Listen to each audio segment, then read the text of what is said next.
Boa noite a todos. Estamos de retorno com o nosso estudo de Mateus 24. Nós chegamos ao último estudo da série. Nós veremos hoje em que vai consistir a última abominação. Esse termo, abominação, apareceu em Mateus 24. Nós estudamos ele, o seu significado no momento do primeiro cerco realizado contra Jerusalém e a segunda destruição no ano 70 depois de Cristo. E hoje nós veremos finalmente esse significado conectado com tudo que nós já estudamos. Então, entre aspas, nós não teremos nova luz, algo que venha a mexer com a interpretação de Apocalipse, Daniel, nada mais, e como até agora faremos conexões de maneira que a interpretação seja muito sólida, consistente, de maneira que os filhos de Deus tenham segurança para entender o que vem e o que que não nós não podemos e não devemos especular, né? A Bíblia não nos permite isso. Em algumas situações nós podemos imaginar possibilidades, mas nunca dizer que assim é que vai suceder, né? Vai acontecer. Então, por isso nós vamos pedir a bênção da presença do Espírito Santo para que esteja com o nosso estudo hoje. Por favor, irmão Misael. Querido Pai que estás nos céus e também com esse grupo que está reunido em teu nome, segundo a tua promessa. Muito obrigado pelo privilégio de reunirmos para buscar com conhecimento das revelações que o Senhor tem para nós. Esse tema é importantíssimo, a gente precisa saber, compreender profundamente e compartilhar com outras pessoas. Por favor, envia-nos o teu Espírito Santo para abrir nossa mente, para reter esse ensinamento e para nos preparar para compartilhar esse tema tão importante. Amém. Abençoe, por favor, cada coração que veio aqui com sinceridade, com busca de sabedoria, de compreensão da tua palavra. E os nossos queridos familiares estão aqui representados também.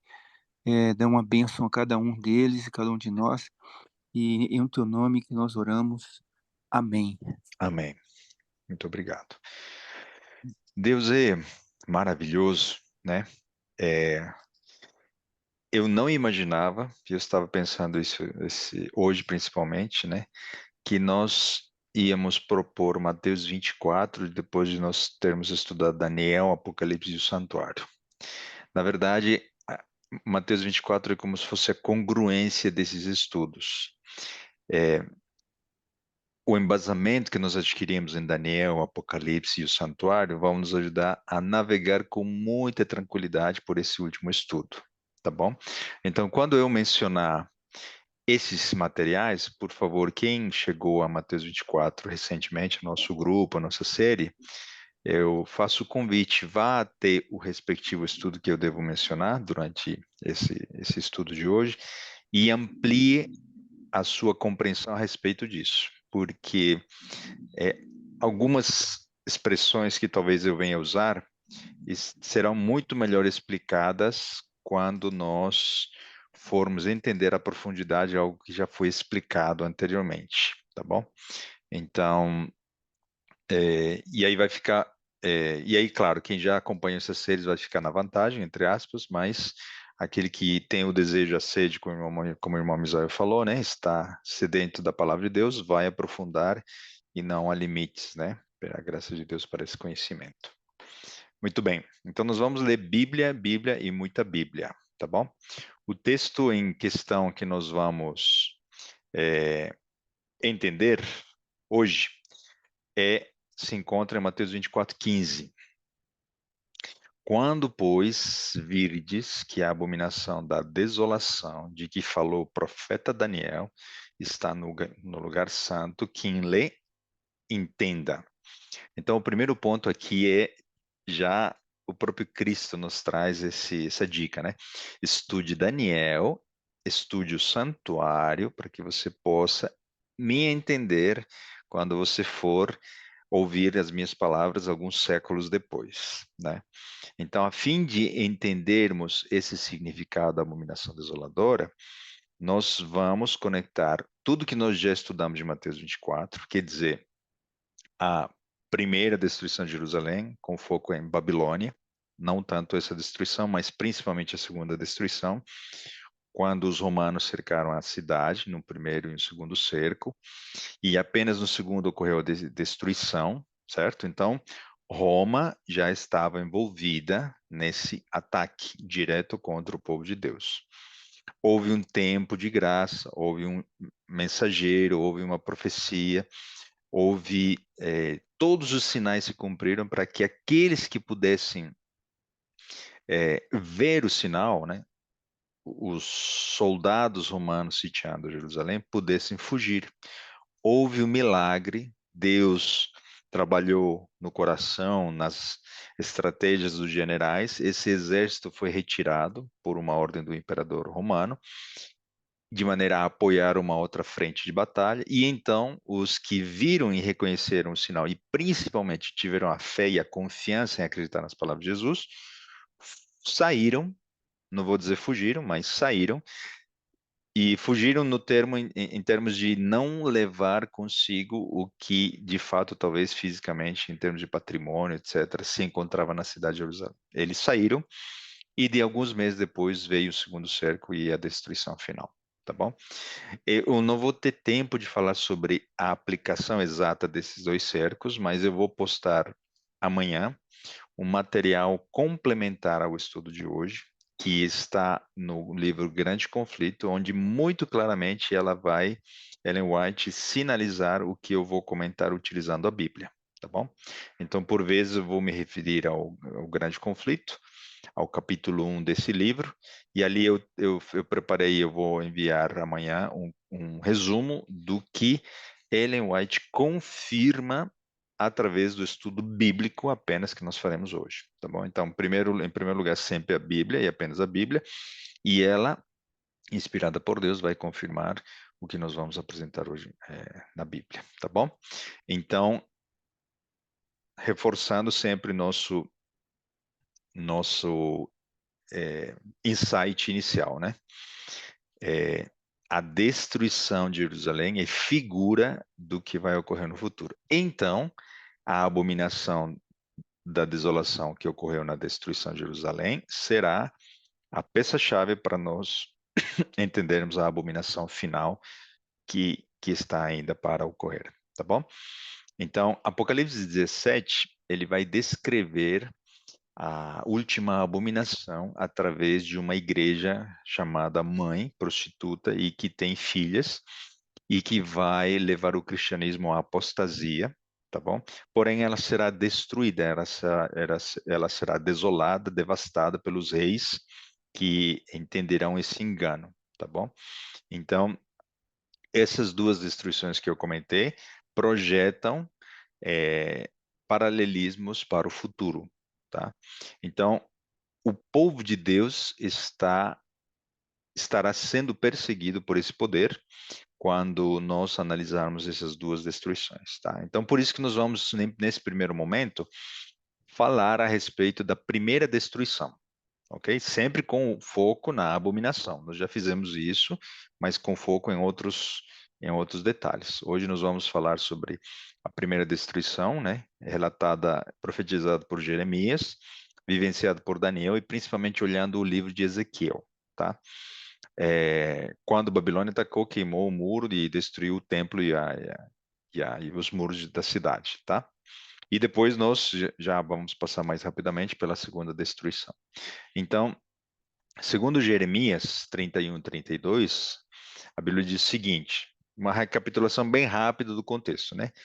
Não conforme a aliança que fiz com seus pais, está falando Deus a Israel, né, os patriarcas, no dia em que os tomei pela mão para os tirar da terra do Egito, porquanto eles anularam a minha aliança, não obstante eu os haver desposado. Então Deus se comprometeu, se casou espiritualmente, e Jesus é o noivo, né? Desde o princípio dessa mulher que existe desde Abel até os nossos dias, Deus entregou tudo pela salvação da humanidade e entregou tudo, todo o poder, conhecimento, etc., para o povo de Israel, para que eles pudessem trilhar com confiança e ser reconhecidos como o povo da aliança, o povo escolhido por Deus.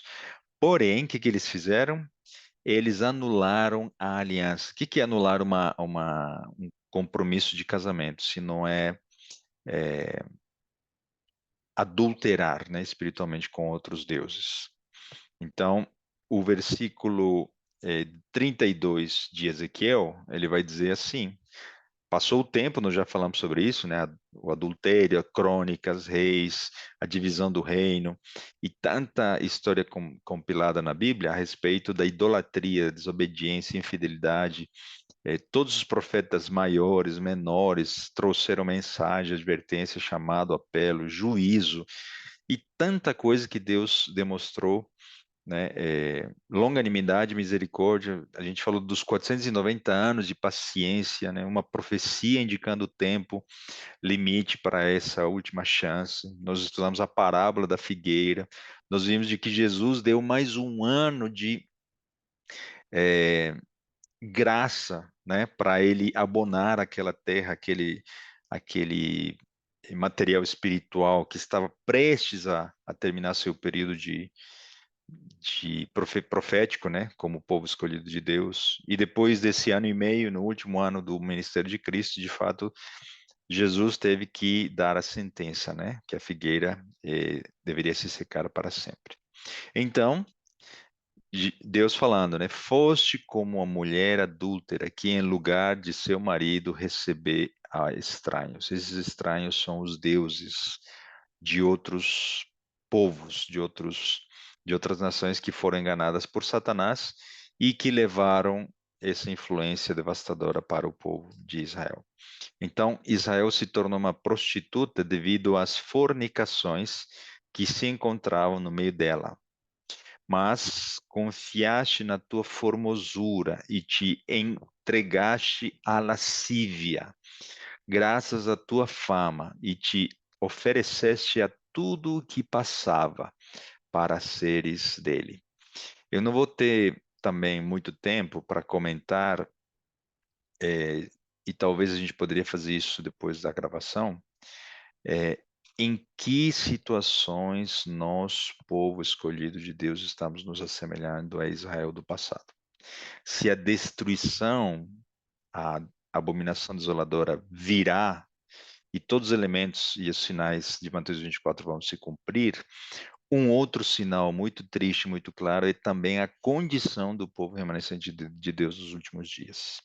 Haverá um remanescente que será vencedor, isso é claro, mas a maioria dentre nós está numa condição de letargo, de sono, sonolência, mornidão. E essas palavras, precisamos ser muito honestos com cada um de nós, individualmente como comunidade, também se aplicam a nós, ok? Então é para nossa profunda reflexão essas questões que estamos lendo. Nós não podemos apenas pensar que os israelitas do passado fizeram isso que estamos lendo aqui, ok?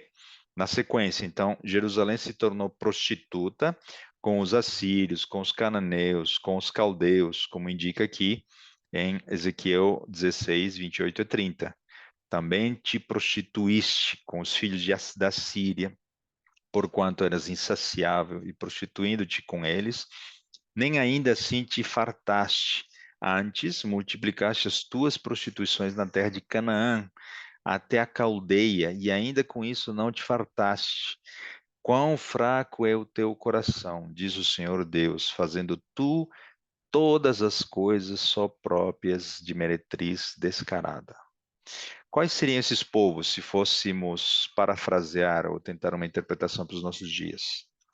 É, será que são igrejas filhas, onde os nossos pastores estão fazendo estudos de doutorado, pós-doutorado ou estudo de teologia? Quais são as fontes que os nossos líderes estão bebendo nessas escolas de, vou dizer assim, outras igrejas protestantes tradicionais, mesmo que tradicionais, das quais estamos usufruindo material que está mudando nossos métodos de evangelismo, nossos cultos, né, no formato, nossas técnicas de evangelismo rural, urbano, mundial, global, seja lá os termos, como essas fontes estão afetando o conhecimento das nossas doutrinas, a maneira como nós estamos entendendo a interpretação da Bíblia continua sendo historicista, né? Então, quais são esses povos aos quais nós estamos nos aproximando? Quando nós temos a fonte pura e verdadeira, a Bíblia, e Ellen White para preparar o nosso caminho para o tempo do fim, né?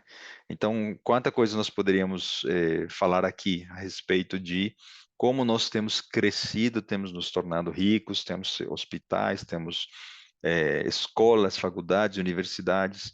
A nossa educação, ela é idêntica, é baseada e segue os princípios que se encontram no Espírito de Profecia e na Bíblia, né? São questões que a gente não vai discorrer, a gente não vai especular, a gente não vai condenar, a gente não vai acusar, mas são perguntas que precisam respostas para nós entendermos na condição que nós também nos encontramos, né? Estamos mais semelhantes ao mundo nesses aspectos, educação, saúde, evangelismo e as outras igrejas, ou de fato somos seguidores dos princípios bíblicos que se encontram no Espírito de Profecia, né?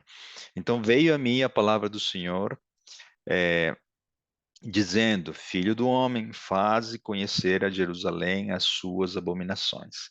Então, os profetas verdadeiros sempre indicaram o pecado pelo seu nome. E não é diferente no nosso caso com Ellen White. Por isso que quantas pessoas rejeitam ela, porque ela aponta claramente o que é certo e errado.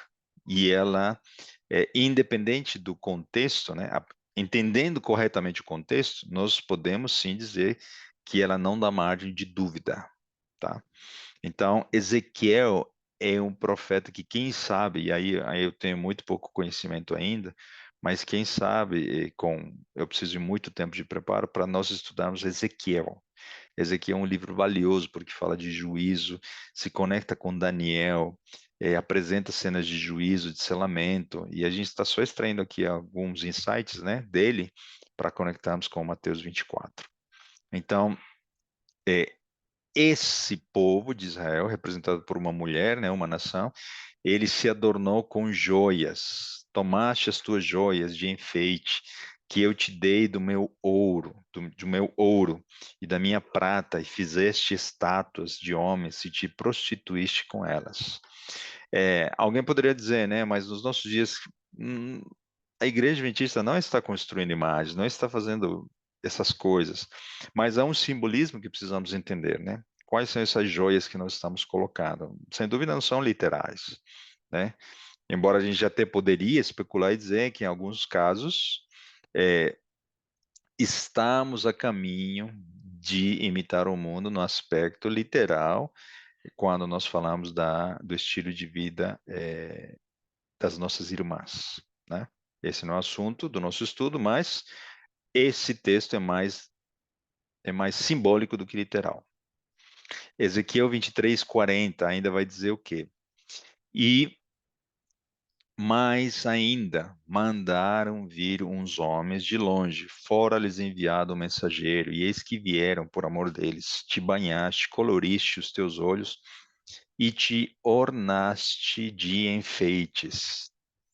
A gente acho que nós comentamos, né? Quando nós começamos a cortejar com os poderes políticos ou públicos, e não necessariamente nós, talvez eles fazem isso, né, em apoio a trabalho bom, de qualidade realizado pelas nossas instituições educacionais, né, de ADRA, ASA, e eles vendo que nós somos uma igreja muito séria, organizada, que temos auditorias, que temos tudo para, de fato, sermos confiáveis, né?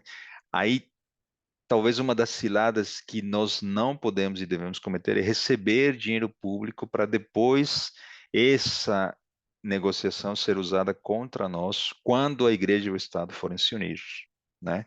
Então, são situações onde o que deve ser feito, né? Apenas a palavra de Deus deverá guiar e nortear as decisões da nossa liderança também, né? Então, precisamos aliviar a dor de outros através do nosso ministério forte, que é chamado Asa e Adra, né? Se nós fôssemos fiéis, né, na devolução dos nossos dízimos e ofertas, com certeza não haveria necessidade de nós recebermos ou aceitarmos, talvez, dinheiro público para alavancar esse apoio. Ainda isto me fizeram, no mesmo dia contaminaram o meu santuário e profanaram os meus sábados. Nós havíamos estudado e comentado isso, né? Que um dos motivos para a primeira destruição de Jerusalém foi que eles negociavam ao redor dos muros, comercializavam no sábado, e eles contaminaram o santuário, profanando os sábados, né? Então, o sábado é um ponto que aparece na primeira abominação, que levou à desolação, à assolação, na primeira destruição de Jerusalém. E Jesus acusou a nação judaica de fazer o mesmo, segundo Mateus 24, né? De maneira oposta. Se antes da destruição por Babilônia, eles foram para o lado liberal, negociar, comprar, vender no sábado, na segunda destruição, o povo de Israel foi para o lado conservador e o lado legalista. Eles colocaram um peso que não deveria existir para o sábado. Multiplicaram as leis, tornaram um peso e a essência do amor, né, da prática do sábado perdeu o seu valor. Então nós continuamos. Julgar-te-ei como são julgadas as adúlteras e as sanguinárias, e te farei vítima de furor e de ciúme. Então, Jesus condenou sempre tanto o seu povo, né, quanto os povos pagãos, a respeito dos seus pecados, né? Então, por isso é que todo apelo, mesmo que tão forte, é para o arrependimento daquela época e do povo do nosso tempo também. Jeremias 5 diz: Coisa espantosa e horrenda se anda fazendo na terra. Os profetas profetizam falsamente e os sacerdotes dominam de mãos dadas com eles. Ou seja, aqui nós já vemos o quê? Um interesse, né, pelo controle da palavra, um interesse pelo controle da autoridade eclesiástica para controlar o povo, certo? Então, como filhos de Deus, candidatos ao reino, nós não podemos depender do alimento que vem até nós apenas através dos nossos líderes e de nossas organizações. Nós não estamos pregando rebeldia, não é isso, não é isso, tá bom? Nós temos uma organização, nós já mostramos claramente que a nossa igreja estruturada, ela é abençoada, é a filha dos olhos de Deus, mas o que eu estou dizendo é que nós, adultos espirituais, temos que buscar o nosso alimento por conta própria e individualmente. Por isso, sempre eu apelo. Bíblia, Bíblia, Bíblia, compartilhe, discipule, abra uma classe bíblica presencial online para que você seja multiplicador, né? Então, se nós esperarmos, como o povo de Israel do passado, esperando ser alimentado, eles serão facilmente manipulados por quem? Por aqueles que profetizam falsamente e cujos sacerdotes dominam de mãos dadas com eles. No passado, os profetas falsos falavam o que os reis do passado queriam ouvir, ok? E no nosso tempo não é diferente. O que vai acontecer? A misericórdia de Deus tem um limite e chegará o tempo de juízo. Andaste no caminho da tua irmã, por isso entregarei o seu corpo na tua mão. Assim diz o Senhor Deus: beberás o corpo da tua irmã. E assim diz o Senhor: beberás o corpo da tua irmã, fundo e largo, servirás de riso e escárnio, pois nele cabe muito. Então, a misericórdia de Deus terá um limite e chegará um momento em que chegará também o juízo, tá bom? Então, vem a destruição, e isso já tem uma luz de um texto muito, muito conhecido de Apocalipse, né? Dos quatro cantos da terra. Imaginem, a primeira versão apocalíptica se encontra em Ezequiel 7. Veio ainda a palavra do Senhor a mim, dizendo: Ó, tu, filho do homem, assim diz o Senhor Deus acerca da terra de Israel. Haverá fim. O fim vem sobre os quatro cantos da terra. E agora vem o fim sobre ti. Enviarei sobre ti a minha ira, e te julgarei segundo os teus caminhos, e farei cair sobre ti as tuas abominações. Os meus olhos não te pouparão, nem terei piedade, mas porei sobre ti os teus caminhos e as tuas abominações.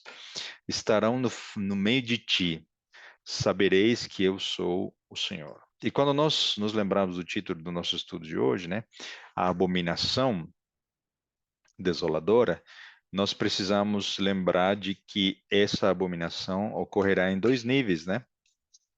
Num nível, num nível que a gente está lendo, né, dentro do povo de Deus, e no nível, principalmente, nas igrejas filhas que são lideradas pela igreja mãe, tá bom? Nós vamos ler esses textos mais à frente. Então, na sequência, vejam que o profeta Ezequiel diz: Assim diz o Senhor Deus, mal após mal, eis que haverá fim, vem o fim, despertou-se contra ti, vem a tua sentença, ó habitante da terra, vem o tempo, é chegado o dia da perturbação, e não da alegria sobre os montes. Agora, em breve, derramarei o meu furor sobre ti. Cumprirei a minha ira contra ti, julgar-te-ei segundo os teus caminhos e porei sobre ti todas as tuas abominações. Então, é como se Jesus estivesse conectando Daniel, Daniel, Ezequiel, né? E depois vai inspirar João, através do Espírito Santo, para fazer essas conexões que ele mesmo fez em Mateus 24. E se há muitas abominações, o que vai ocorrer com a abominação final é uma convergência numa única mais visível e notória para o mundo, tá bom? E é claro que nós vamos mostrar quais são essas outras ou demais abominações quando nós entendermos o que é o vinho de Babilônia. Ainda, Ezequiel 1,4 diz: Olhei e eis que um vento tempestuoso vinha do norte, e uma grande nuvem com fogo a revolver-se, e resplendor ao redor dela. E no meio disto, uma coisa como um metal brilhante que saía do meio do fogo. Então, nós vemos aqui essa presença na nuvem, né? Era por ocasião da presença da Shekinah no santuário celestial. E isso indicava o quê? Dia de expiação, julgamento, juízo. Todos esses elementos nós estudamos com profundidade na série Santuário. E nós vimos quando a Shekinah entrava, quando ela saía, e aqui nós vemos cenas finais da saída e retirada da presença de Deus pouco antes do juízo ser consumado, ok? Então, esse juízo é importante por quê? Porque ele confirma o caráter de Deus e ele define o selamento do povo de Deus antes da destruição. Então, não todos são joio, existe trigo. E o trigo ele é separado, ele é peneirado e ele é selado, conectando com o termo apocalíptico, tá bom? Vejam quais são as características desse juízo na profecia de Ezequiel, que está sendo descrita aqui. Esse capítulo é muito interessante. Então, ouvi que gritava em alta voz, dizendo: Chegai-vos, vós, executores da cidade. Esses executores são anjos, cada um com a sua arma destruidora na mão, assim como na parábola do trigo do joio, né? São anjos. Eis que vinham 6 homens. Esse termo também pode ser atribuído em figura de linguagem a esses seres celestiais. A caminho da porta superior que olha para o norte. O norte original, o verdadeiro, é a direção de Deus. A contrafação do inimigo é o rei do norte, referindo-se à idolatria e tentando imitar a direção de Deus. O ponto máximo de luz, né? Falando do sol na posição que ilumina o mundo, a terra. Cada um com a sua arma esmagadora. na mão, e entre eles certo homem vestido de linho, linguagem do santuário, sumo sacerdote, fazendo referência a Jesus, protagonista da presença de Deus no santuário, a própria Shekinah, o verbo feito carne, tá bom? Com um estojo de escrevedor à cintura, assim, uma cena de juízo, toda a descrição faz referência ao juízo. Entraram e se puseram junto ao altar de bronze. Esse altar do santuário, né? Novamente conectando com o dia da expiação. A glória do Deus de Israel se levantou do querubim sobre o qual estava. Estamos descrevendo o quê? O propiciatório, a tampa que cobre a arca do concerto. Indo até a entrada da casa. E o Senhor clamou ao homem vestido de linho, que tinha o estojo de escrevedor à cintura, e lhe disse: passa pelo meio da cidade. Qual é essa cidade que a gente estudou semana passada, né? Desculpa, há 3 semanas, quando nós falamos dos gentios. É, Jerusalém, estamos falando do povo de Deus, certo? Então, há um juízo, um selamento conectado no meio de Jerusalém. E aqui está escrito, né? Pelo meio de Jerusalém. E marca com um sinal a testa dos homens que suspiram e gemem. Essas são as características do povo que será liberto nos últimos dias, porque esse texto tem dupla aplicação, ok? Então, marca da besta, ou selo da besta, ou marca de Deus, ou selo da besta são sinônimos, apenas é um sinal visível, certo? Que será externo. Então, qual será a marca dos filhos de Deus? Os que suspiram e gemem, por causa de todas as abominações que se cometem no meio dela. Então, qual é o único fator motivador que leva alguém a orar, a interceder, suspirar e chorar pelos pecados que outros cometem? Apenas o amor puro de Deus e de Cristo. Então, quando nós temos esse amor, essa graça transformou o nosso coração, nós sofremos quando as pessoas estão pecando e nós oramos por elas. Se isso ainda não ocorreu e não ocorre no nosso coração, no nosso caráter, na nossa mente, é porque ainda a graça de Deus precisa fazer diferença. Se talvez nós desejamos vingança, justiça, aplacar, né, o que é certo, condenar, seja lá o que for o sentimento natural que é nosso, precisamos ainda de preparo para chegarmos nesse nível de espiritualidade, né? Que é Jesus apenas que demonstrou na cruz do Calvário. Perdoa-lhes porque não sabem o que fazem. Então vejam que os que tiverem esse amor, com alegria, poderão obedecer a Deus e, sob pressão de não comprar, vender, ir à prisão, perder tudo, eles com alegria dirão, né? Somos bem-aventurados porque estamos sofrendo as mesmas dores e perseguições que os discípulos e o nosso próprio mestre. Por isso que nós não precisamos nos preocuparmos com a perseguição, como vai ser, se vai faltar pão, se vai. Não, nós precisamos apenas nos preocuparmos se nós temos esse sentimento enraizado no nosso coração ou não. Se nós não temos, com certeza seremos peneirados e talvez, né, mornos como estamos hoje, seremos lançados como o joio que será lançado em algum momento. Então, por isso que os que no final dos dias, né, guardarem os mandamentos de Deus, tiverem a fé de Jesus, o espírito de profecia, etc., será porque terão o mesmo amor que Cristo teve, né, para com seus semelhantes. Então, e vejam que a ênfase novamente, que se cometem, aonde se cometem essas abominações? No meio dela, no meio de Jerusalém. E nós não podemos tentar esconder essa realidade profética mostrada aqui em Ezequiel, ok? O texto continua. Vejam, aos outros disse, aos outros quem? Aos outros anjos, seres viventes ali. Ouvindo eu, passai pela cidade após ele, e sem que os vossos olhos poupem, e sem que vos compadeçais, né? Já por quê? Porque terminou o tempo de graça, certo? Matai, matai a velhos, a moços e a virgens, a crianças e a mulheres, até exterminá-los, mas a todo homem que tiver o sinal, não vos chegueis. começai pelo meu santuário. Então, o juízo, o selamento começa pela casa de Deus, pela igreja dele, né? Assim como foi na primeira Páscoa. O anjo que tinha a missão de matar os primogênitos, ele matou os primogênitos daqueles que não tinham uma marca de sangue na porta da casa do povo de Israel, neste caso. Então, da mesma maneira, o sangue libertou os israelitas no passado. O sangue de Cristo, né, transformando a nossa vida, ele nos libertará desse juízo no futuro. Ok?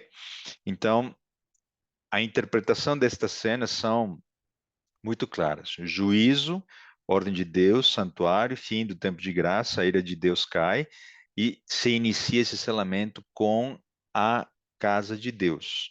Isso levou à destruição de Jerusalém, né, através do Império Babilônico, e o fogo foi um instrumento usado pelos babilônicos e por Deus, porque como Daniel disse, né, Deus entregou nas tuas mãos os utensílios da casa do Senhor. Foi Deus que permitiu, Deus que estava atrás do Império Babilônico, né? Vamos adiante. Essa questão do sábado, novamente, né? Jeremias 17, 27 diz: Mas se não me ouvirdes, e por isso não santificardes o dia de sábado, e carregardes alguma carga quando entrardes, entrardes pelas portas de Jerusalém, no dia de sábado, então acenderei fogo nas tuas portas, o qual consumirá os palácios de Jerusalém e não se apagará. Nós não podemos nem adicionar nem retirar. Nós não podemos colocar o peso que o sábado não tem e nós não podemos aliviar o princípio bíblico dado por Deus, né? Então, o sábado, ele estava relacionado, né, a infração, o pecado contra o sábado estava relacionado diretamente com a primeira destruição. No caso da segunda destruição, o sábado está diretamente relacionado, por quê? Porque Jesus mesmo disse, orem para que a fuga, né, a saída deles não fosse nem no inverno, nem nos dias de sábado, ok?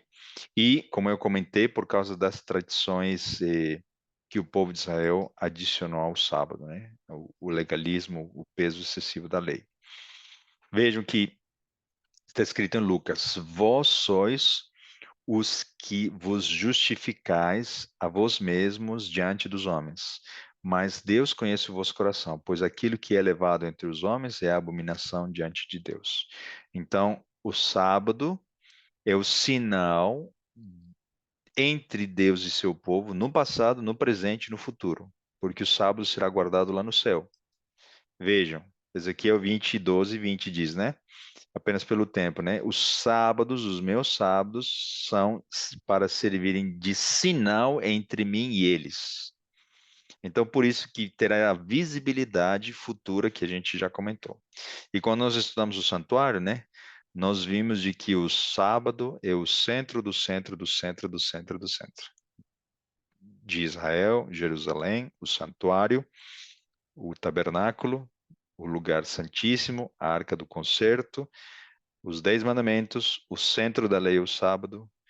Nessa jornada de chegar até o centro da adoração, o sábado significa a verdadeira adoração em tempos de provação futura. Então, a adoração ao Deus Sol, a oposição ao sábado, é a abominação que se contrapõe ao verdadeiro mandamento. Ok? Disse-me: Vês isto, filho do homem?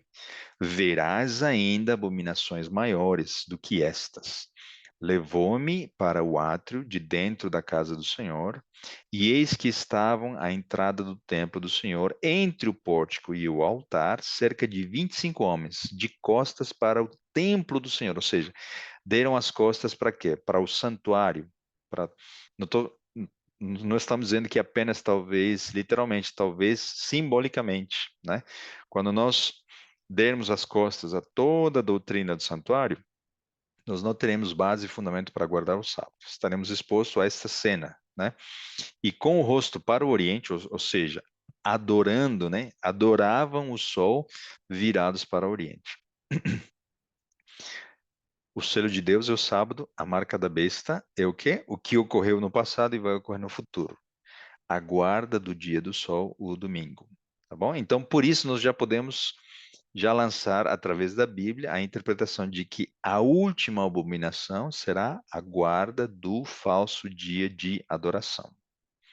Então, a Shekinah vai, já tendo terminado o tempo de graça, né, vai se retirar. Então os querubins elevaram as suas asas, e as rodas os acompanhavam, e a glória do Deus de Israel estava no alto sobre eles.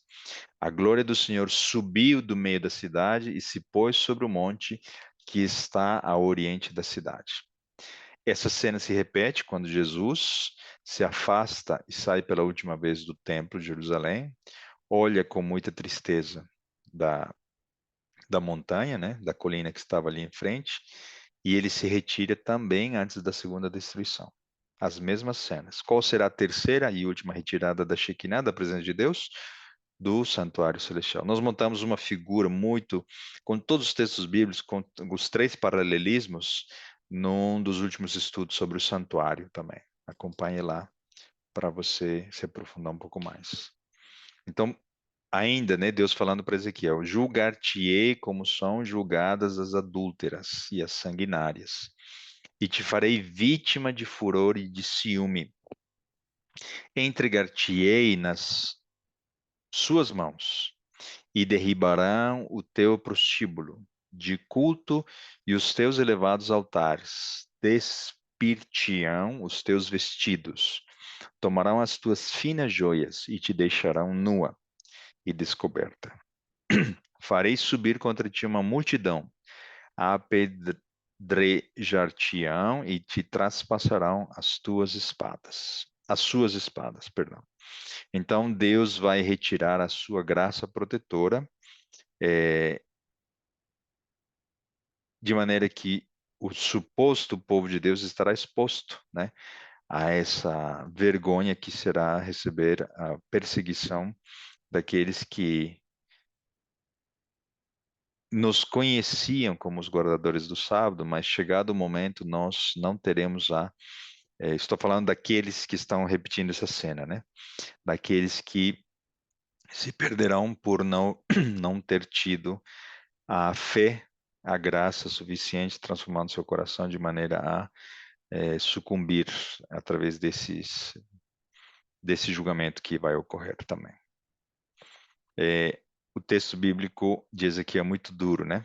Então, a aplicação futura, a aplicação escatológica, daqui em diante, é, agora nós vamos para Apocalipse, tá bom? Então, até aqui são elementos simbólicos sobre a desobediência, juízo, julgamento, né?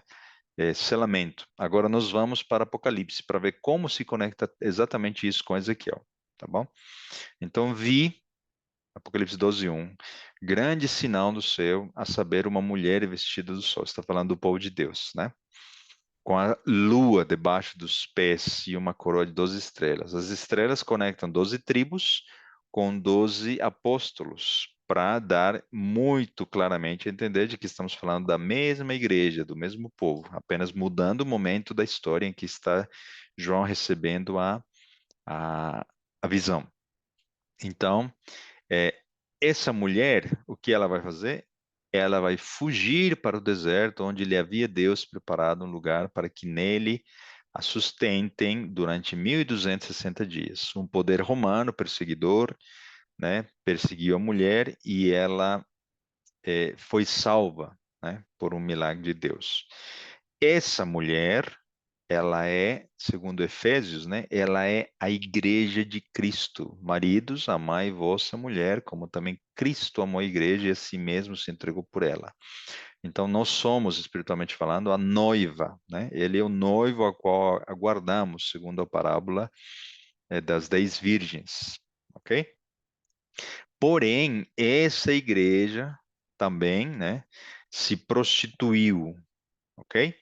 Ela se afastou da verdade, depois que veio a perseguição, Roma imperial perseguiu, e depois Roma papal trouxe o engano, todo o paganismo foi batizado de cristianismo, e veio um dos sete anjos, segundo Apocalipse 17, né, que tem as sete taças, e falou comigo, dizendo: Vem, mostrar-te-ei o julgamento da grande meretriz, que se acha sentada sobre muitas águas.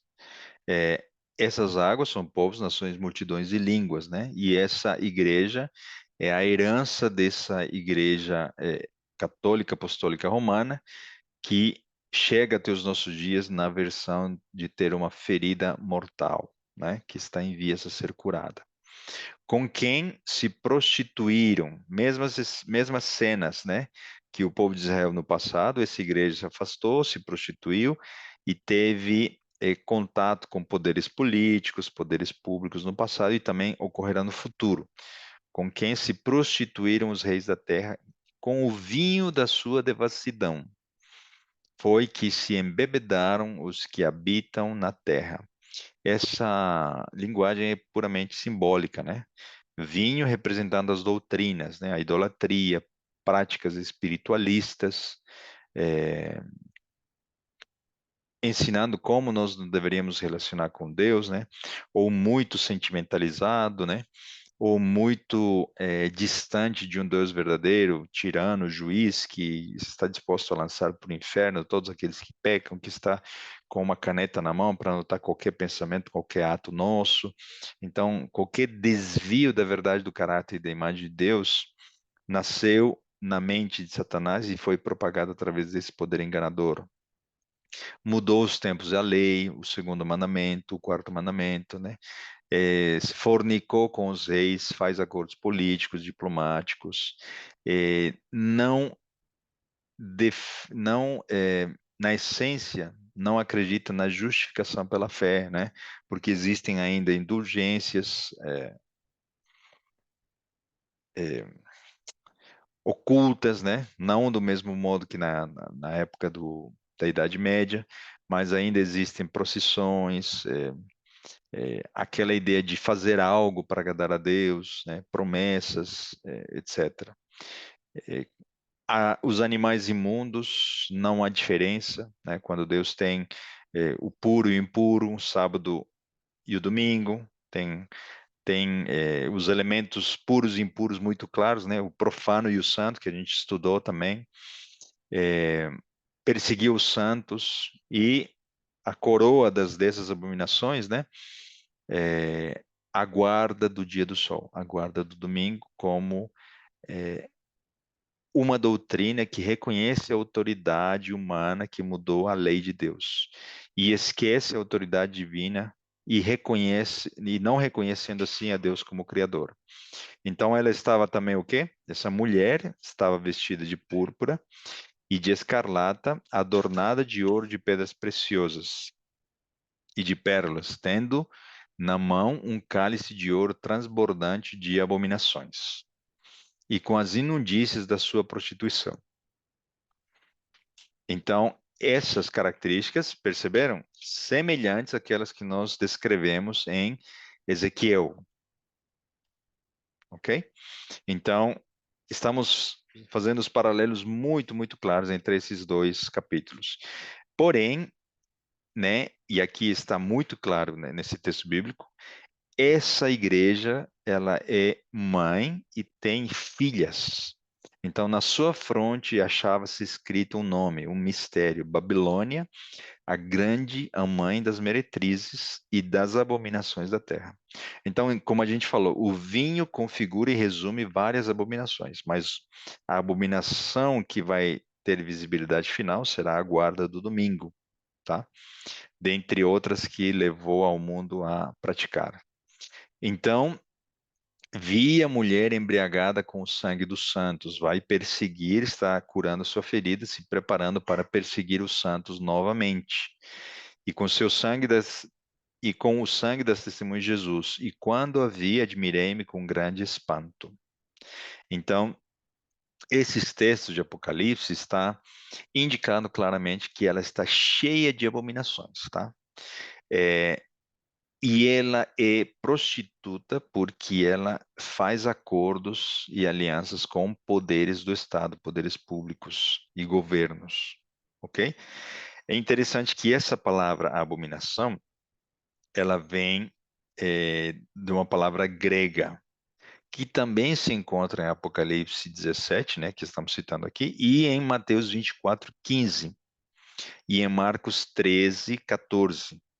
E, e essa mesma palavra, né, ela é usada por ocasião da destruição de Jerusalém pelos exércitos romanos. Ou seja, estamos falando a mesma linguagem, ok? Essa abominação futura, que é a, a, a cereja do bolo de todas as outras abominações, né, a guarda do dia do sol, está conectada com as águias que cercaram Jerusalém, né, e em cujos estandartes romanos do primeiro cerco de Jerusalém se encontrava o símbolo do sol, ok? Tudo conectado. Então, a palavra assoladora, da mesma maneira, ela aparece, né, abominação desoladora, em Mateus 24:15 e Marcos 13:14. Ela tem a conotação verbal de Apocalipse 17:16, para descrever a assolação, desolação da prostituta e das filhas quando elas receberem castigo pela ira de Deus, tá? E aqui nós vemos essas cenas, né? Depois disto, vi 4 anjos em pé nos 4 cantos da terra, conservando seguros os 4 ventos da terra. Então aqui nós temos ainda uma cena de tempo de graça prestes a terminar, tá? Porém, a destruição ela vai vir, como disse esse texto de Apocalipse 16, né? Então derramou o 7º anjo a sua taça pelo ar e saiu grande voz do santuário do lado do trono, dizendo: Feito está. E sobrevieram relâmpagos, vozes e trovões, e ocorreu grande terremoto, como nunca houve igual desde que há gente sobre a terra. Tal foi o terremoto, forte e grande, né? E a grande cidade se dividiu em 3 partes, e caíram as cidades das nações.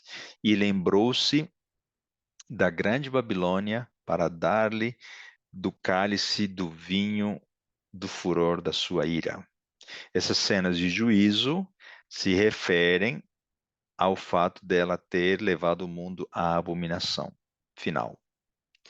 E vi outro anjo voando pelo meio do céu, tendo o evangelho eterno para pregar aos que se assentam sobre a terra e a cada nação, tribo, língua e povo. Qual é o oposto da abominação, se não é a santidade?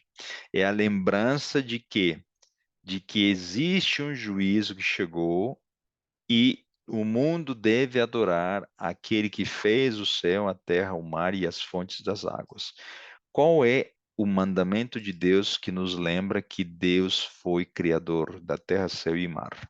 Se não é o quarto mandamento, o mandamento que se relaciona com o sábado. Então percebam, o bem e o mal, o grande conflito nessa luta entre propagar a mentira e resgatar a humanidade que está enganada através dessas mensagens angelicais. O texto ainda continua, né? Conectado com os elementos de Ezequiel. Juízo, agora vamos falar sobre o selo. Depois disto, vi 4 anjos em pé nos 4 cantos da terra, conservando seguros os 4 ventos da terra, para que nenhum vento soprasse sobre a terra, nem sobre o mar, nem sobre árvore alguma. Vi outro anjo que subia do nascente do sol, tendo o selo do Deus vivo, e clamou em grande voz aos 4 anjos, aqueles aos quais fora dado fazer dano à terra e ao mar, dizendo: Não danifiqueis nem a terra, nem o mar, nem as árvores, até selarmos na fronte os servos do nosso Deus. Quais são esses servos? Os que gemem e suspiram pelos pecados que se cometem na terra. Ok? Algo que nós já comentamos. Então, Deus está no limite da sua misericórdia, no tempo de graça que nós ainda vivemos. Então, recorrente dessa mensagem da primeira mensagem angelical, né, de adorar a Deus, está a advertência de não adorar a besta nem a sua imagem. Vejam, Apocalipse 3,16. A todos os pequenos E os grandes, os ricos e os pobres, os livres e os escravos faz. O que que faz essa besta, né? Apocalipse 13 fala da besta que surge do mar e aquela que surge da terra, mas essa daqui é a que surge no mar. Perdão, essa daqui é a que surge na terra, pois esta daqui é representação dos Estados Unidos, que a gente já estudou em Apocalipse, na nossa série de Apocalipse, e em estudos passados de Mateus 24, né? Então, que lhe seja dada uma certa marca sobre a mão direita ou sobre a fronte. O poder político vai erguer uma imagem de um poder espiritual religioso, representado pela besta que surge do mar, ok? Então, o que que vai acontecer? Vai levar ao mundo a promover essa marca, né? Seguiu-se a estes outro anjo, o terceiro, dizendo em grande voz: se alguém adora a besta e a sua imagem e recebe a sua marca na fronte ou na sua mão, também esse beberá do vinho da cólera de Deus, preparado sem mistura do cálice da sua ira, e será atormentado com fogo e enxofre diante dos santos anjos e na presença do Cordeiro. A fumaça do seu tormento sobe pelos séculos dos séculos e não tem descanso algum, nem de dia nem de noite, os adoradores da besta e da sua imagem, a quem quer que receba a marca do seu nome. Se nós pudéssemos traduzir essa mensagem muito forte dada pelo Espírito Santo para João, através das palavras de Cristo em Mateus 24, nós diríamos o quê? Fujam, saiam e fujam de Jerusalém para que não pereçam quando a destruição de Jerusalém ocorra. E orem para que essa fuga não ocorra no sábado. Em palavras amorosas, né, misericordiosas, Jesus está falando a mesma coisa, só que agora de forma clara e direta para os filhos de Deus nos últimos dias, né? Você será liberto de toda a minha ira se você não receber a marca da besta. Ou, né, permanecer é, dentro da cidade, mesmo vendo o sinal do primeiro cerco. Depois destas coisas, olhei e abriu-se no seu um santuário. E aí vem de novo, né? Shekinah, abandono da Shekinah do santuário,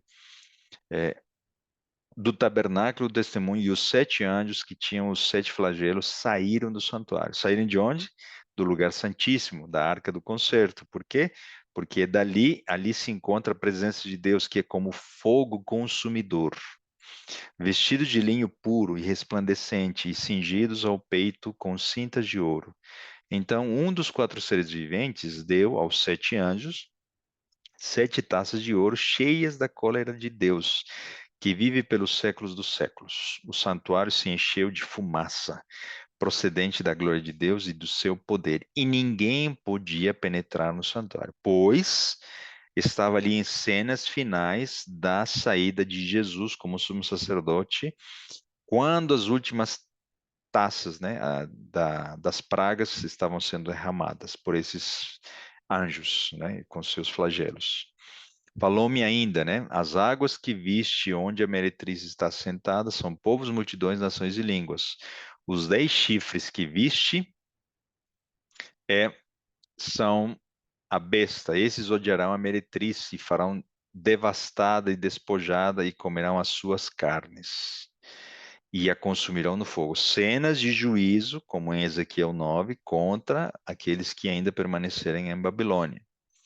E é muito interessante que acabei passando essa parte um pouco rápido.